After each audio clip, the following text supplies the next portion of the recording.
So if you've been watching these videos, you know that we have a lot of scenarios where people seem to be walking up to us on the street and asking us to do math problems. And I guess this will be no different. So let's say someone walks up to you on the street and says, "Quick, you, x squared plus 5x plus 8 over x plus 2. What can this be simplified to? Or what is x squared plus 5x plus 8 divided by x plus 2? Pause this video and see if you can work through that.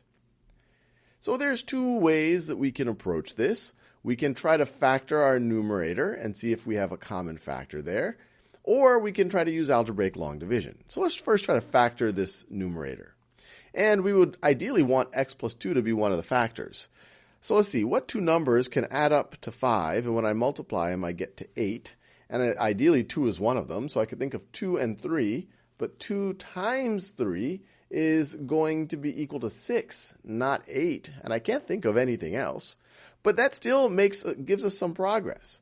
Because what if we did say, all right, let's rewrite part of it. What if we were to write x squared plus 5x, and we want to write a plus 6, because that actually would be divisible by x plus 2.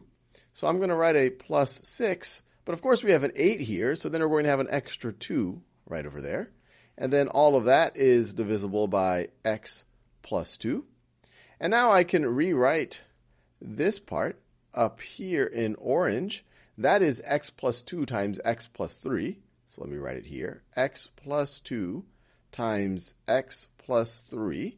I still have that plus 2 sitting out there in the numerator. Plus 2. And then all of that over x plus 2. Or I could write this as being over x plus 2. And this being over x plus 2.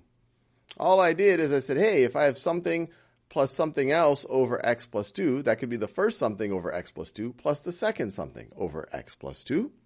And then here, we could say, hey, look, this first part, as long as x does not equal negative 2, because then we would be changing the domain, then these two would cancel out. You could say, hey, I'm just dividing the numerator and the denominator by x plus 2. And so this would be equal to x plus 3 plus, and I don't necessarily even have to put parentheses there, plus 2 over x plus 2. And I would have to constrain the domain. So this is for x does not equal negative 2. So in this situation, we had a remainder. And people will refer to the 2 as the remainder. We divide as far as we can, but it still remains to be done to divide the 2 by x plus 2. And so we would refer to the 2 as the remainder. Now that wasn't too difficult, but it also wasn't too straightforward. And we'll see that this is a situation where the algebraic long division is actually a little bit more straightforward. So let's try that out. And once again, pause this video and see if you can figure out what this is through algebraic long division. So we're trying to take x plus 2 and divide it into x squared plus 5x plus 8. Look at the highest degree terms, the x and the x squared. X goes into x squared x times. Put it in the first degree column. X times 2 is 2x. X times x is x squared. Subtract these from x squared plus 5x.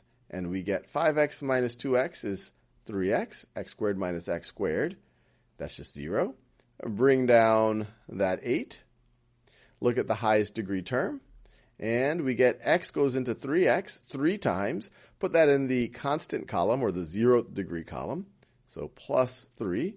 3 times 2 is 6. 3 times x is 3x. Subtract these. And we're left with, let me scroll down a little bit. You're left with, those cancel out, and you're left with 8 minus 6, which is indeed equal to 2. And we could say, hey, we don't really know how to divide x plus 2 into 2 for an arbitrary x. So we will say, hey, this is going to be equal to x plus 3 with a remainder of 2. Now, once again, if you wanted to rewrite that original expression and you wanted to be completely the same, including the domain, you would have to constrain the domain just like that.